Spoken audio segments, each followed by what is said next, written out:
June 2ನೇ ತಾರೀಕು ಬೆಳಗಿನ ಜಾವ 2:26 ಗುರು ತನ್ನ ಪತನ ಬದಲಾಯಿಸ್ತಾನೆ. ಅಂದರೆ ಮಂಗಳವಾರ ದಿವಸ ಮಿಥುನ ರಾಶಿಯಿಂದ ತನ್ನ ಉಚ್ಚ ರಾಶಿಯಾದ ಕಟಕ ರಾಶಿಗೆ ತನ್ನ ಪತನ ಬದಲಾಯಿಸ್ತಾನೆ. ಮಕ್ಕಳಾಗಿಲ್ಲ ಅಥವಾ ಮದುವೆ ಆಗಿಲ್ಲ ಅಥವಾ ಏನೋ ಮನೆ ತಗೋಬೇಕು ಅಂದ್ಕೊಂಡಿರ್ತಾರೆ.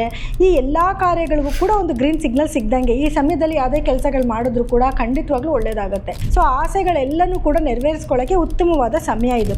ನಿಮ್ಮ ಜೀವನದಲ್ಲಿ ಇಷ್ಟು ದಿನಗಳ ಕಾಲ ಕೆಟ್ಟದ್ದು ಒಳ್ಳೆಯದು ಎರಡೂ ಕೂಡ ನಡೀತಾ ಇರುತ್ತೆ ಅಂತ ಅಂದ್ಕೊಳ್ಳಿ.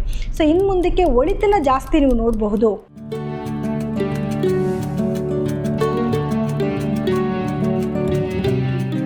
ಜ್ಞಾನಾನಂದಮಯಂ ದೇವಂ ನಿರ್ಮಲಂ ಸ್ಫಟಿಕಾಕೃತಿಂ ಆಧಾರಂ ಸರ್ವ ವಿದ್ಯಾನಾಂ ಹಯಗ್ರೀವ ಉಪಾಸ್ಮಹೆ. ನನ್ನ ಸಮಸ್ತ ತತ್ವಮಸಿ ಚಾನಲ್ ವೀಕ್ಷಕರೆಲ್ಲರಿಗೂ ಕೂಡ ವಿಭಾ ಶೆಟ್ಟಿ ಮಾಡುವ ನಮಸ್ಕಾರಗಳು. ಇವತ್ತಿನ ವಿಶೇಷವಾದ ಕಾರ್ಯಕ್ರಮಕ್ಕೆ ತಮಗೆಲ್ಲರಿಗೂ ಸ್ವಾಗತ. ವಿಶೇಷವಾದ ಕಾರ್ಯಕ್ರಮ ಅಂತಂದರೆ ನೋಡಿ, ಜೂನ್ 2ನೇ ತಾರೀಕು ಗುರು ತನ್ನ ಪತನ ಬದಲಾಯಿಸ್ತಾ ಇದ್ದಾನೆ. ಅಂದರೆ ಮಿಥುನ ರಾಶಿಯಿಂದ ತನ್ನ ಉಚ್ಚ ರಾಶಿಯಾದ ಕಟಕ ರಾಶಿಗೆ ತನ್ನ ಪತನ ಬದಲಾಯಿಸ್ತಾ ಇರೋದ್ರಿಂದ ಸೊ ದ್ವಾದಶ ರಾಶಿಗಳ ಮೇಲೆ ಏನೆಲ್ಲ ಪ್ರಭಾವ ಬೀರುತ್ತೆ ಅನ್ನೋದನ್ನ ಇವತ್ತಿನ ಸಹ ನಾವು ನೋಡೋಣ. ಸೊ ಮೊದಲನೇದಾಗಿ ಯಾವ ದಿನಾಂಕದಲ್ಲಿ ಚೇಂಜ್ ಆಗ್ತಾ ಇದೆ ಮತ್ತು ಯಾವ ಸಮಯದಲ್ಲಿ ಚೇಂಜ್ ಆಗ್ತಿದೆ ಅಂತ ನೋಡಿದ್ರೆ, ಜೂನ್ 2ನೇ ತಾರೀಕು ಬೆಳಗಿನ ಜಾವ 2:26 ಗುರು ತನ್ನ ಪತನ ಬದಲಾಯಿಸ್ತಾ ಇದೆ. ಅಂದರೆ ಮಂಗಳವಾರ ದಿವಸ ತನ್ನ ಪತನ ಬದಲಾಯಿಸ್ತಾ ಇದ್ದಾರೆ. ಅದರಲ್ಲೂ ಮಿಥುನ ರಾಶಿಯಿಂದ ತನ್ನ ಉಚ್ಚ ರಾಶಿಯಾದ ಕಟಕ ರಾಶಿಗೆ ತನ್ನ ಪತನ ಬದಲಾಯಿಸ್ತಾನೆ. ಸೊ ಇದರಿಂದ ಏನೆಲ್ಲ ಬದಲಾವಣೆಗಳಾಗುತ್ತೆ ಅಂತ ನೋಡಿದ್ರೆ ನೋಡಿ, ಕಟಕ ರಾಶಿ ಅನ್ನೋದು ಉಚ್ಚ ರಾಶಿ ಹಾಗೂ ಜಲತತ್ವದ ರಾಶಿ ಆಗಿರೋದ್ರಿಂದ ಸಮೃದ್ಧಿಯಾದ ಮಳೆ ಬರುವಂಥದ್ದು, ಬೆಳೆ ಚೆನ್ನಾಗಾಗುವಂಥದ್ದು, ರೈತರಿಗೆ ಒಳ್ಳೆ ಇಳುವರಿ ಮತ್ತು ಒಳ್ಳೆ ಆದಾಯನೂ ಕೂಡ ಈ ವರ್ಷದಲ್ಲಿ ನೋಡ್ಬೋದು. ಅದು ತುಂಬ ಮುಖ್ಯವಾಗಿರುವಂಥದ್ದು, ತುಂಬ ಸಂತೋಷದ ವಿಷಯನೂ ಕೂಡ.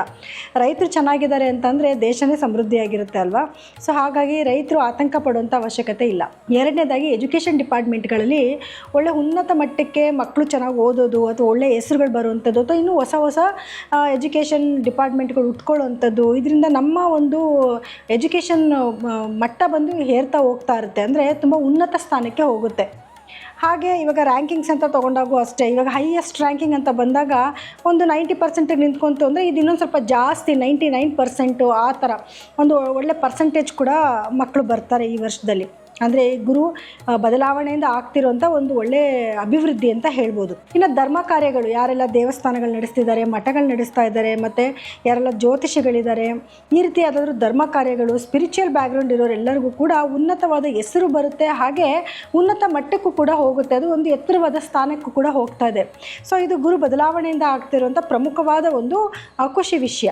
ಇದ್ರ ಜೊತೆಗೆ ತುಂಬ ಜನಕ್ಕೆ ಮಕ್ಕಳಾಗಿಲ್ಲ ಅಥವಾ ಮದುವೆ ಆಗಿಲ್ಲ ಅಥವಾ ಏನೋ ಮನೆ ತಗೋಬೇಕು ಅಂದ್ಕೊಂಡಿರ್ತಾರೆ. ಈ ಎಲ್ಲ ಕಾರ್ಯಗಳಿಗೂ ಕೂಡ ಒಂದು ಗ್ರೀನ್ ಸಿಗ್ನಲ್ ಸಿಗ್ದಂಗೆ ಈ ಸಮಯದಲ್ಲಿ ಯಾವುದೇ ಕೆಲಸಗಳು ಮಾಡಿದ್ರು ಕೂಡ ಖಂಡಿತವಾಗ್ಲೂ ಒಳ್ಳೆಯದಾಗತ್ತೆ. ಆದರೆ ನಾವು ಗ್ರಹಗಳ ಸ್ಥಾನಮಾನ ಅಂತ ನೋಡೋಕೆ ಬಂದಾಗ ಯಾವ ರಾಶಿಗೆ ಗುರು ಯಾವ ಸ್ಥಾನದಲ್ಲಿ ಬರ್ತಾನೆ, ಯಾವ ರಾಶಿ ಮೇಲೆ ತನ್ನ ದೃಷ್ಟಿನ ಬಿಟ್ಟಿದ್ದಾನೆ, ಇದರಿಂದ ಏನೆಲ್ಲ ಪ್ರಭಾವ ಆಗುತ್ತೆ ಅನ್ನೋದ್ರ ಬಗ್ಗೆ ನಾವು ಇವತ್ತಿನ ದಿವಸ ನೋಡೋಣ. ಇನ್ನು ಧನಸ್ಸು ರಾಶಿಯವರಿಗೆ ಗುರು ಬದಲಾವಣೆಯಿಂದ ಏನೆಲ್ಲ ಫಲಗಳನ್ನ ನಿರೀಕ್ಷೆ ಮಾಡ್ಬೋದು ಅಂತ ನೋಡಿದ್ರೆ ನೋಡಿ, ಈಗ ಧನಸ್ಸು ರಾಶಿಯವರು ಆಲೋಚನೆ ಮಾಡ್ತಾ ಇರ್ತೀರ, ಅಯ್ಯೋ ನಮ್ಮ ರಾಶಾಧಿಪತಿ 7ನೇ ಮನೆಯಲ್ಲಿ ಇದ್ದರು, ಲಗ್ನಕ್ಕೆ ದೃಷ್ಟಿ ಇತ್ತು, ಇಷ್ಟು ದಿವಸ ಹೆಂಗೋ ಚೆನ್ನಾಗಿತ್ತು, ಇನ್ನು ಗುರು ಚೇಂಜ್ ಆಗ್ತಿದ್ದಾನೆ, ಏನಪ್ಪ ಮಾಡೋದು ಮುಂದಕ್ಕೆ ಅಂತ ಆಲೋಚನೆ ಮಾಡ್ಕೊತಾ ಇರ್ತೀರಲ್ವಾ. ಆದರೆ ಆ ರೀತಿ ಅದು ಯಾವುದೇ ನೆಗೆಟಿವಿಟಿ ಆಗೋದಿಲ್ಲ, ಯೋಚನೆ ಮಾಡಬೇಡಿ. ಯಾಕಂದರೆ ಒಂದೇ ಗ್ರಹದಿಂದನೇ ಎಲ್ಲನೂ ನಡೆಯೋದಿಲ್ಲ. 9 ಗ್ರಹಗಳು ಇರೋದ್ರಿಂದ 9 ಗ್ರಹಗಳ ಫಲನೂ ನಾವು ನೋಡಬೇಕಾಗಿ ಬರುತ್ತೆ. ಸೊ ಗುರು ನಿಮಗೆ ಇವಾಗ 7ನೇ ಮನೆಯಿಂದ 8ನೇ ಮನೆಗೆ ಸಂಚಾರ ಮಾಡ್ತಾ ಇರೋದ್ರಿಂದ ಅಥವಾ ಮಾಡೋದ್ರಿಂದ ಏನೆಲ್ಲ ಒಳಿತು ಕೆಡುಕನ್ನ ನೀವು ನೋಡಬಹುದು ಅಂತಂದರೆ ನೋಡಿ, ಮೊದಲನೇದಾಗಿ ಗುರು ಇವಾಗ 8ನೇ ಸ್ಥಾನಕ್ಕೆ ಹೋಗಿದ್ದಾನೆ, ಹೌದು. ಆದರೆ ಗುರುವಿನ ದೃಷ್ಟಿಯಿಂದ ಏನೆಲ್ಲ ಲಾಭಗಳಿದೆ ಅನ್ನೋದನ್ನ ಫಸ್ಟ್ ನೋಡ್ಕೊಂಡು ಬಂದ್ಬಿಡೋಣ. ಸೊ ಗುರು ಯಾವ್ಯಾವ ಮನೆಗೆ ನಿಮಗೆ ದೃಷ್ಟಿ ಬೀಳ್ತಾ ಇದೆ ಅಂತ ನೋಡಿದ್ರೆ, 12ನೇ ಮನೆಗೆ ಗುರುವಿನ ದೃಷ್ಟಿ ಇದೆ, 2ನೇ ಮನೆಗೆ ಗುರುವಿನ ದೃಷ್ಟಿ ಇದೆ, ಮತ್ತು ನಿಮ್ಮ 4ನೇ ಮನೆಗೂ ಕೂಡ ಗುರುವಿನ ದೃಷ್ಟಿ ಇದೆ. ಸೊ ಇದರಿಂದ ಏನೆಲ್ಲ ಲಾಭಗಳು ಸಿಗುತ್ತೆ ಅನ್ನೋದನ್ನು ನೋಡ್ಕೊಳ್ಳೋಣ. 12ನೇ ಮನೆ ಅನ್ನೋದೇ ಒಂದು ಶಯನ ಸ್ಥಾನ. ಸೊ ಅಲ್ಲಿ ಗುರುವಿನ ದೃಷ್ಟಿ ಇರೋದ್ರಿಂದ ಸ್ವಲ್ಪ ನಿಮಗೆ ನೆಮ್ಮದಿ ಶಾಂತಿ ಜಾಸ್ತಿ ಆಗುತ್ತೆ. ಸ್ವಲ್ಪ ನೆಮ್ಮದಿಯಾಗಿ ನಿದ್ದೆ ಮಾಡ್ಬೋದು. ಯಾರಿಗೆಲ್ಲ ನಿದ್ದೆ ಬರ್ತಾ ಇಲ್ಲ, ಒದ್ದಾಡ್ತಿದ್ರಿ, ಅವರೆಲ್ಲರಿಗೂ ಕೂಡ ನೆಮ್ಮದಿಯಾಗಿ ನಿದ್ದೆ ಬರುತ್ತೆ. ಫಾರಿನ್ ಟ್ರಿಪ್ಸ್ ಮಾಡಬೇಕು ಅಂದರೆ ಅದಕ್ಕೂ ಕೂಡ ಅವಕಾಶಗಳಿದೆ. ಮತ್ತು ಮಕ್ಕಳೇನಾದರೂ ಎಜುಕೇಷನ್ ಪರ್ಪಸ್ಗೆ ಬೇರೆ ದೇಶಗಳಿಗೆ ಹೋಗ್ತೀನಿ ಅಂದರೆ ಅದಕ್ಕೂ ಕೂಡ ಒಳ್ಳೆಯ ಅವಕಾಶಗಳು ನಿಮ್ಗೆ ಸಿಕ್ಕತ್ತೆ.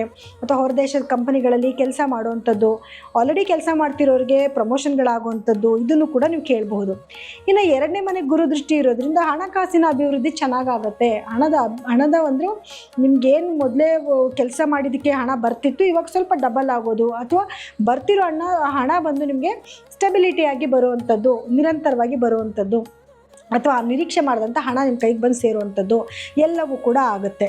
ಇನ್ನು 4ನೇ ಮನೆಗೆ ಏನು ಗುರುವಿನ ದೃಷ್ಟಿ ಬೀಳ್ತಾ ಇರೋದ್ರಿಂದ ಅಲ್ಲಿ ಆಲ್ರೆಡಿ ಶನಿ ಇದ್ದಿದ್ದರಿಂದ ತಾಯಿ ಆರೋಗ್ಯಕ್ಕೆ ಸ್ವಲ್ಪ ಏರುಪೇರಿತ್ತು, ಭೂಮಿ ವ್ಯವಹಾರಗಳಲ್ಲಿ ಸ್ವಲ್ಪ ಸಮಸ್ಯೆ ಇತ್ತು, ಅಥವಾ ವಾಹನ ಗಾಡಿಗಳಿತ್ತು, ಮೊದಲೇ ಕಾರ್ ಇತ್ತು ಅಂತಂದರೆ ಆದರೆ ಅದು ಯಾವಾಗಲೂ ಸ್ವಲ್ಪ ರಿಪೇರಿಗಳು ಬರುವಂಥದ್ದು, ಅಥವಾ ಏನು ಇಲಿ ಕಚ್ಚಿಬಿಡ್ತು, ಏನೋ ಒಂದು ಸಮಸ್ಯೆಗಳು ಬರ್ತಿತ್ತಲ್ಲ ಅದೆಲ್ಲ ಸ್ವಲ್ಪ ಕಮ್ಮಿ ಆಗ್ತಾ ಹೋಗ್ತಾ ಇರುತ್ತೆ. ಗುರು ದೃಷ್ಟಿ ಬಿತ್ತಲ್ವಾ, ಎಲ್ಲ ಸಮಸ್ಯೆಗಳಿಗೂ ಕೂಡ ಒಂದು ಪರಿಹಾರ ಸಿಗ್ತಾ ಹೋಯಿತು. ತಾಯಿಯ ಆರೋಗ್ಯದಲ್ಲೂ ಸ್ವಲ್ಪ ಏಳಿಗೆನ ಖಂಡಿತವಾಗ್ಲೂ ನೋಡಬಹುದು. ಇದೆಲ್ಲನೂ ಲಾಭಗಳಿದ್ದಾವೆ. ಇನ್ನೇನು ನಷ್ಟ ಅನ್ನೋದೇನೂ ಇಲ್ಲ. ಆರೋಗ್ಯ ಸಮಸ್ಯೆ ಬರಬಹುದು, ಯಾಕಂದರೆ ಗುರು 8ಕ್ಕೆ ಬಂದ ಅಲ್ವಾ. ಸೊ 8ಕ್ಕೆ ಬಂದಿದ್ದರಿಂದ ಒಂದು ಸ್ವಲ್ಪ ಆರೋಗ್ಯದಲ್ಲಿ ಏರುಪೇರುಗಳು, ಎಸ್ಪೆಷಲಿ ಶುಗರ್ ಏನಾದರೂ ಇತ್ತು ಅಂದರೆ ಜಾಸ್ತಿ ಆಗೋದು, ಅಥವಾ ಇನ್ನೂ ನಮ್ಗೆ ಶುಗರೆಲ್ಲ ಇರಲಿಲ್ಲ ಅಂದರೆ ಮತ್ತೆ ಬರೋ ಚಾನ್ಸಸ್ ಕೂಡ ಇರುತ್ತೆ. ಸೊ ಕೇರ್ಫುಲ್ಲಾಗಿರಿ ಈ ಒಂದು ವಿಚಾರದಲ್ಲಿ. ಜೊತೆಗೆ ಗುಪ್ತಾಂಗಗಳಲ್ಲಿ ಸಮಸ್ಯೆ ಬರುವಂಥದ್ದು, ಅಥವಾ ಯಾವುದಾದ್ರೂ ಗುಪ್ತ ಸಂಬಂಧಗಳು ಬರುವಂಥದ್ದು, ಗುಪ್ತ ಹಣಗಳು ನಿಮ್ಮ ಕೈ ಸೇರುವಂಥದ್ದು ಎಲ್ಲನೂ ಕೂಡ ಆಗೋ ಚಾನ್ಸಸ್ ಇರುತ್ತೆ. ಯಾವುದನ್ನು ಕೂಡ ಬರೇ ನೆಗೆಟಿವೇ ಆಗುತ್ತೆ ಅಂತ ಅಂದ್ಕೊಳ್ಳೋದು ಬೇಡ, ಪಾಸಿಟಿವ್ ಕೂಡ ನಿಮ್ಮ ಜೀವನದಲ್ಲಿ ನಡೆಯುತ್ತೆ. ಸೊ ಹಾಗಾಗಿ ಯಾವುದೇ ರೀತಿಯಾದ ಆಲೋಚನೆ ಮಾಡುವಂಥ ಅವಶ್ಯಕತೆ ಇಲ್ಲ. ಇನ್ನು ಬೇರೆ ಗ್ರಹಗಳ ಒಂದು ಸ್ಥಾನಮಾನದಿಂದ ಏನೆಲ್ಲ ಲಾಭಗಳು ಸಿಗುತ್ತೆ ಅಂತ ನೋಡಿದ್ರೆ ನೋಡಿ, ನಿಮಗೆ 7ನೇ ಮನೆಯಲ್ಲಿ ಇವಾಗ ಗುರು ಸಂಚಾರ ಇಲ್ಲದೆ ಹೋದರೂ ಕೂಡ 7ನೇ ಮನೆಯಲ್ಲಿ ಬುಧ ಮತ್ತು ಶುಕ್ರರ ಒಂದು ಸಂಚಾರ ನಡೀತಿದೆ. ಸೊ ಇದರಿಂದ ಏನು ಅಂತಂದರೆ ಲಕ್ಷ್ಮೀನಾರಾಯಣ ಯೋಗ 7ನೇ ಮನೇಲಿ ನಡೀತಿದೆ.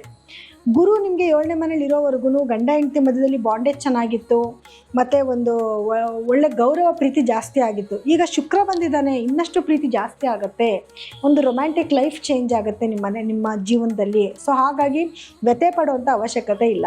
ನಿಮಗೆ ಬಿಸ್ನೆಸ್ಸಲ್ಲಿ ಡೆವಲಪ್ಮೆಂಟ್ ಜಾಸ್ತಿ ಆಗ್ತಾ ಹೋಗ್ತಾ ಇರುತ್ತೆ, ಬುದ್ಧಿವಂತಿಕೆ ಜಾಸ್ತಿ ಆಗ್ತಾ ಇರುತ್ತೆ, ನಿಮ್ಮ ಸ್ಪೌಸಲ್ಲಿ ಬುದ್ಧಿವಂತಿಕೆ ಜಾಸ್ತಿ ಆಗ್ತಾ ಇರುತ್ತೆ, ಅವರಲ್ಲಿ ಏನೋ ಒಂಥರ ಕಳೆ, ಅವ್ರು ಏನೋ ಒಂದು ಮಾಡುವಂಥ ಕೆಲಸಗಳಲ್ಲಿ ಯಶಸ್ಸು ಸಿಗ್ತಾ ಹೋಗ್ತಾ ಇರುತ್ತೆ.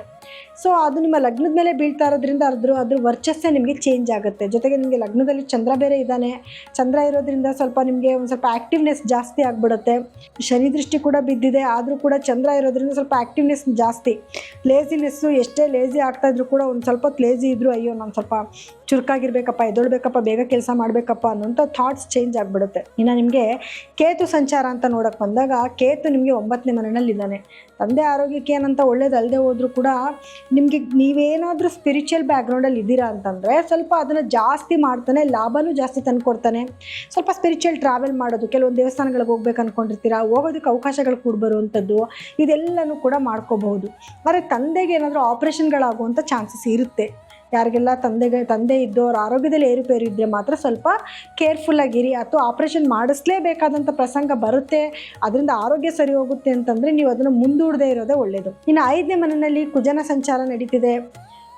ಸ್ವಲ್ಪ ನಿಮಗೆ ಗಂಡ ಹೆಂಡತಿ ಮಧ್ಯದಲ್ಲಿ ಸಣ್ಣ ಪುಟ್ಟ ವೈಮನಸ್ಯ ಬರಬಹುದು, ಅಥವಾ ಪ್ರೀತಿನಲ್ಲಿ ಸ್ವಲ್ಪ ಮನಸ್ತಾಪಗಳು ಕೂಡ ಬರಬಹುದು. ಏನಕ್ಕೆ ಅಂತಂದರೆ ಕುಜ ಇದ್ದಾಗ ಸ್ವಲ್ಪ ಆತರದ ನಿರ್ಧಾರಗಳನ್ನ ತಗೊಳ್ಳೋದು ಜಾಸ್ತಿ. ಈ ಕಡೆ ನಿಮಗೆ ಒಂದು ಒಳ್ಳೆ ಲಾಭನೂ ಆಗ್ತಾಯಿದೆ, ಈ ಕಡೆ ನಷ್ಟನೂ ಆಗ್ತದೆ. ಯಾಕೆಂತಂದರೆ ನೋಡಿ, ನಿಮಗೆ ಶುಕ್ರನ ಒಂದು ಸ್ಥಾನಮಾನದಿಂದ ಖಂಡಿತವಾಗ್ಲೂ ಗಂಡ ಹೆಂಡತಿ ಮಧ್ಯದಲ್ಲಿ ಏನಾದರೂ ವೈಮನಸ್ಯ ಇದ್ದರೂ ಕೂಡ ಅದು ಒಂದು ಪ್ರೀತಿಯಾಗಿ ಕನ್ವರ್ಟ್ ಆಗುತ್ತೆ. ಆದರೆ ಇಲ್ಲಿ 5ನೇ ಮನೆ ಕುಜ ಇರೋದ್ರಿಂದ ಸ್ವಲ್ಪ ಜಗಳನೂ ಆಗ್ತಾ ಇರುತ್ತೆ. ಜಗಳ, ಪ್ರೀತಿ ಅದೆಲ್ಲನೂ ಕೂಡ ಕಾಮನ್, ಯಾವುದು ಕೂಡ ದೊಡ್ಡ ಲೆವೆಲ್ಗೆ ಹೋಗಿ ನೆಗೆಟಿವ್ ಅಂತೂ ಆಗೋದಿಲ್ಲ. ಅದ್ರ ಬಗ್ಗೆ ನೀವು ಯೋಚನೆ ಮಾಡೋಕ್ಕೆ ಹೋಗೋದು ಬೇಡ.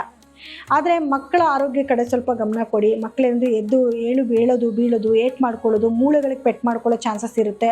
ಅದ್ರ ಕಡೆ ಸ್ವಲ್ಪ ಕೇರ್ಫುಲ್ ಆಗಿದ್ರೇ ಒಳ್ಳೆಯದು. ಇನ್ನು ನಿಮಗೆ ನೋಡಿ 6ನೇ ಮನೆಯಲ್ಲಿ ಸೂರ್ಯನ ಸಂಚಾರ ಇರೋದ್ರಿಂದ ಗೌರ್ಮೆಂಟಿಗೆ ಸಂಬಂಧಪಟ್ಟಿರುವಂಥ ಯಾವುದಾದ್ರೂ ಕೆಲಸಗಳಿತ್ತು ಅಂದರೆ ಆ ಕೆಲಸಗಳಲ್ಲಿ ಸಕ್ಸಸ್ ಆಗುತ್ತೆ. ಯಾರೆಲ್ಲ ಧನುಸ್ಸು ರಾಶಿನಲ್ಲಿ ಗೌರ್ಮೆಂಟ್ ಉದ್ಯೋಗಿಗಳಿದ್ದರೆ ಅಥವಾ ರಾಜಕಾರಣಿಗಳಿದ್ದರೆ ಅವರೆಲ್ಲರಿಗೂ ಕೂಡ ಕೆಲಸದಲ್ಲಿ ಏಳಿಗೆನ ನೋಡಬಹುದು, ಅಥವಾ ಹೊಸ ಪ್ರಮೋಷನ್ಗಳನ್ನ ನೋಡ್ಬೋದು, ಹೊಸ ಪೋಸ್ಟಿಂಗ್ ಹೋಗೋದ್ರ ಕಡೆ ಗಮನ ಕೊಡಬಹುದು. ಅಥವಾ ಗೌರ್ಮೆಂಟಿಂದ ನಿಮ್ಗೆ ಏನಾದರೂ ಲಾಭಗಳಾಗಬೇಕು ಅಂತಂದರೆ ಗೌರ್ಮೆಂಟಿಂದ ನಿಮಗೆ ಒಳ್ಳೊಳ್ಳೆ ಕೆಲಸಗಳಾಗೋದು ಕೂಡ ಆಗ್ತಾ ಇರುತ್ತೆ. ಇನ್ನು ತಂದೆಯಿಂದನೂ ಕೂಡ ಲಾಭ, ತಾತನಿಂದನೂ ಕೂಡ ಲಾಭಗಳಾಗ್ತಾ ಇರುತ್ತೆ. ಇನ್ನು ಎಲ್ಲ ಗ್ರಹಗಳ ಸಂಚಾರನೂ ಕೂಡ ಚೆನ್ನಾಗೇ ಇದೆ. ಗುರು ಬದಲಾವಣೆ ಆಯಿತು ಅಂತ ತುಂಬ ಆಲೋಚನೆ ಮಾಡುವಂಥ ಅವಶ್ಯಕತೆ ಇಲ್ಲ. ರಾಹು 3ನೇ ಮನೇಲಿ ಇರೋದ್ರಿಂದ ಸ್ವಲ್ಪ ಧೈರ್ಯನೂ ಜಾಸ್ತಿ ಇರುತ್ತೆ ನಿಮಗೆ. ಹಾಗೆ ಸ್ವಲ್ಪ ಮಾತಿನ ಕಡೆ ಒಂಚೂರು ಗಮನ ಕೊಡಿ. ಬಿಕಾಸ್ ನಿಮಗೆ ಗುರು ಆಲ್ರೆಡಿ ನಿಮಗೆ ಗುರು ದೃಷ್ಟಿ ಇರೋದ್ರಿಂದ ಸ್ವಲ್ಪ ಸಾಫ್ಟ್ನೆಸ್ ಬಂದುಬಿಟ್ಟಿರುತ್ತೆ ನಿಮಗೆ.